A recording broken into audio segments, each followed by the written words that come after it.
So mga tol, alam na nga po ng karamihan na naganap na kanina ang final weigh-in ni Naoya Inoue at TJ Duheny, kung saan parehas po nilang nakuha ang weight limit sa super bantamweight division. Si Inoue tumimbang ng saktong 122 pounds habang si TJ Duheny naman mga tol tumimbang ng 121.5 pounds. Makikita nga po na parehas bato-bato ang katawan ng dalawa. Nagkamayan nga po sila mga tol bago maghiwalay, pero medyo nagkapigaan po sila ng kamay mga tol.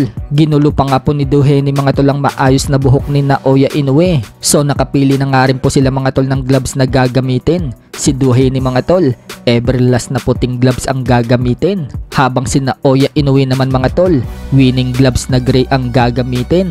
Puncher gloves nga po itong kay Duheny mga tol. Mukhang balak talaga na itong in-knockout si Inoue. Katulad ng sinabi niya sa interview na knockout umano ang hanap niya sa laban na yan. Hindi nga din po natatakot si Duheny mga tol sa lakas ni Naoya Inoue.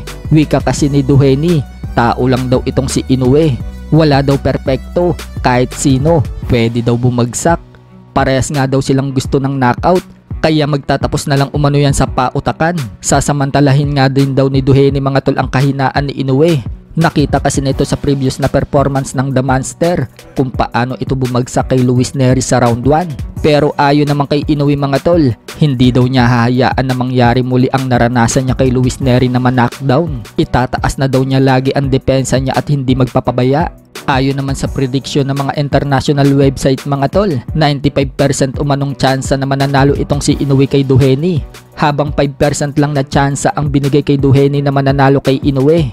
Pagdating naman sa talpakan mga tol, plus 20 nga po kapag tataya ka dito kay Duheny. So tingnan na lang natin mga tol bukas kung anong ipapakitang game plan ni Duheny. Makalusot kaya siya sa mga power punches ni Inoue at siya na kaya ang puputol sa 8 winning streak knockout ni Inoue, o siya ang pangsyam na mabibiktima ni Inoue na mananakaut?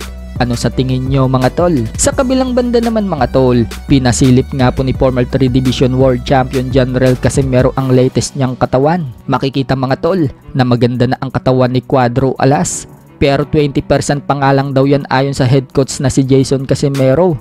20% pa lang ang kondisyon ni Cuadro Alas, pero pagdating sa sparring, ang lalakas na mga binibitawan niyang mga suntok. Umaasa pa nga rin si Casimero mga tol na makakalaban niya si Naoya Inoue. Wika po kasi ni Casimero, pagkatapos umano niyang talunin si Saul Sanchez sa October 13 sa bansang Japan, isusunod na umano niya itong si Inoue.